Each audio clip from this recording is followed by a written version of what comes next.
सरकटा की वापसी। सरकटा को गड्ढे में ढकेलने के बाद अर्जुन, माया और सुमित थोड़ी राहत महसूस कर रहे थे। उन्होंने उस भयानक प्रेत को हरा दिया था, लेकिन सरकटा के आखिरी शब्द उनके कानों में गूंज रहे थे। मेरा श्राप हमेशा इस गांव पर रहेगा। जो देखा है वह सिर्फ एक शुरुआत है। वे अब खंडहर के पास बैठे हुए थे, पूरी तरह थके हुए और हाँफते हुए। चारों ओर सन्नाटा छा गया था, जैसे प्रकृति भी इस लड़ाई के बाद थम गई हो। लेकिन अर्जुन के मन में भी अब भी अजीब सी बेचैनी थी। उसे सरकटा के शब्द बार बार परेशान कर रहे थे। क्या तुम दोनों ठीक हो? अर्जुन ने सुमित और माया की ओर देखा। हाँ, लेकिन मुझे नहीं लगता कि ये सब खत्म हो गया है, माया ने चिंतित होकर कहा। सरकटा के वो आखिरी शब्द, वे हमारे साथ कुछ और बड़ा करने वाले हैं। हमें अब क्या करना चाहिए? सुमित ने घबराते हुए पूछा। अगर ये श्राप सच में अभी खत्म नहीं हुआ है तो क्या हम यहाँ सुरक्षित हैं? अर्जुन ने चारों ओर देखा। जगह अब शांत थी, पर वह शांति भी अजीब थी। उसे लग रहा था कि यह शांति तूफान से पहले की थी। गांव की अजीब घटनाएं। अर्जुन और उसके दोस्त ने सोचा कि शायद सब कुछ खत्म हो गया है, लेकिन जब वे गांव वापस पहुंचे तो माहौल और भी अजीब हो चुका था। गांव के लोग उन्हें देखकर डर गए थे। हर किसी की आंखों में डर और बेचैनी थी। गांव के बुजुर्ग, जिन्हें पहले इन बातों पर विश्वास नहीं था, अब एकदम खामोश थे। गांव के चारों ओर अजीब घटनाएं होने लगी थी। पशु अचानक बीमार पड़ने लगे थे, पानी के कुएं सूखने लगे थे और कुछ लोगों का कहना था कि रात में उन्हें सरकटा की लाल आंखें दिखाई दी थी। ये क्या हो रहा है? अर्जुन ने बुजुर्ग बाबा से पूछा। सरकटा वापस आ चुका है, काका ने धीमी आवाज़ में कहा। तुमने उसे गड्ढे में बंद कर दिया है, लेकिन उसका श्राप इस गांव पर कभी नहीं हटेगा। वह जब तक जिंदा रहेगा, इस गांव का खौफ का साया रहेगा। माया और सुमित अब और ज़्यादा घबराने लगे थे। अगर ये सब सच है तो हमें क्या करना होगा? माया ने घबराते हुए पूछा। काका ने एक पुरानी किताब निकाली जो गांव के इतिहास के बारे में थी। उसमें सरकटा की कहानी का जिक्र था, लेकिन उसमें एक और रहस्य छिपा था। सरकटा को पूरी तरह खत्म करने का एकमात्र तरीका गांव की गुफा। काका ने अर्जुन और उसके दोस्तों को बताया कि सरकटा को पूरी तरह खत्म करने का तरीका गांव के पास एक पहाड़ी में छिपा है। वहाँ पर एक पुरानी गुफा है जहाँ सरकटा को आत्मा को हमेशा के लिए कैद किया जा सकता है। लेकिन यह गुफा बहुत ही खतरनाक है और अब तक कोई भी वहाँ से जिंदा वापस नहीं आया।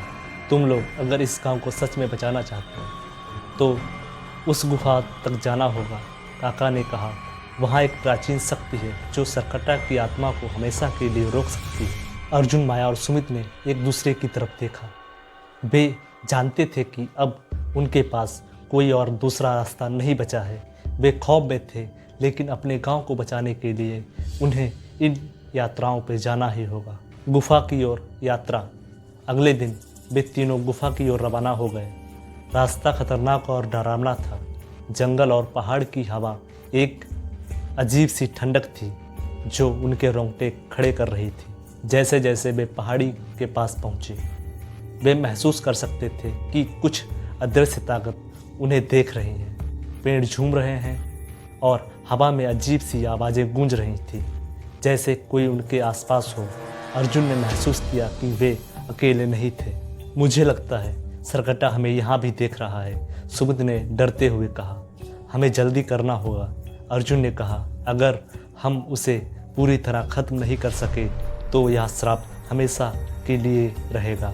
वे गुफा के पास पहुँचे और वहाँ का दृश्य और भी भयानक था। गुफा के बाहर बड़ी बड़ी आकृति बनी हुई थी जो किसी प्राचीन जादू का प्रतीक थी। अंदर से अंधेरा इतना घना था कि उनकी टार्च की रोशनी भी पूरी तरह से डूब गई थी। गुफा के अंदर का रहस्य। गुफा के अंदर कदम रखते ही उन्हें एक अजीब सी बदबू आई। दीवार पर अजीब अजीब चित्र बने हुए थे जिनमें कुछ मानव आकृति दिखी, लेकिन जो सरकटा जैसी दिख रही थी। गुफा के अंदर कदम कदम पर रहस्य और खतरा छिपा हुआ था। अचानक माया ने एक जगह पर एक चमकती हुई वस्तु देखी। वह एक प्राचीन पत्थर था जो किसी विशेष ताकत से भरा हुआ था। ये वही है, अर्जुन ने कहा। इस पत्थर के जरिए से हम सरकटक की आत्मा को हमेशा के लिए रोक सकते हैं। लेकिन तभी गुफा के अंदर तेज हवाएं चलने लगी। गुफा की दीवारों पर बनी आकृति में हलचल होने लगी और उनमें से सामने सरकटक की आकृति फिर से उभरने लगी। उसकी लाल आंखें अब और ज़्यादा भयानक हो चुकी थीं। तुम लोग मुझे यहाँ भी नहीं रोक सकते। सरकटक की गूंजती हुई आवाज़ आई। मैं इस गांव का हिस्सा हूँ, मुझे कभी ख़त्म नहीं किया जा सकता। आखिरी मुकाबला। अर्जुन, माया और सुमित अब पूरी तरह से सरकटक के सामने थे। उन्होंने पत्थर उठाया और अर्जुन ने जादुई मंत्र पढ़ना शुरू किया। जैसे ही मंत्र पढ़ने के शब्द गूंजने लगे, सरकटक की चीख और तेज हो गई। गुफा की दीवारें हिलने लगी और चारों ओर धूल का गुब्बारा छा गया। सरकटक की आकृति अब और ज़्यादा ताकतवर हो चुकी थी। उसकी चीख में गुफा गूंज रही थी और उसका डरावना चेहरा अर्जुन के सामने उभर गया। अर्जुन ने अंतिम शब्द पढ़ा और पत्थर से एक चमकदार रोशनी निकली। यह रोशनी सरकटक की ओर बढ़ी और वह तड़पने लगा। उसकी चीखें इतनी भयानक थीं कि माया और सुमित ने अपनी कान बंद कर लिए। सरकटक की आकृति धीरे धीरे खुलने लगी।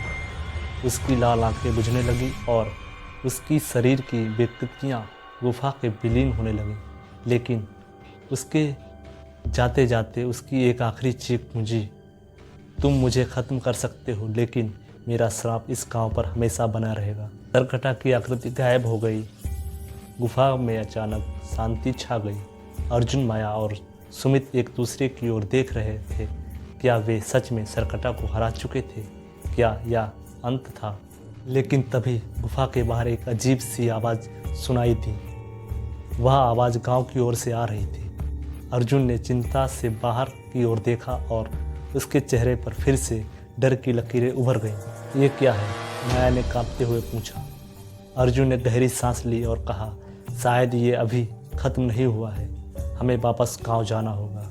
अगले एपिसोड में जानिए, क्या सरकटक का श्राप सच में ख़त्म हुआ या गांव पर एक और बड़ा खतरा मंडरा रहा है।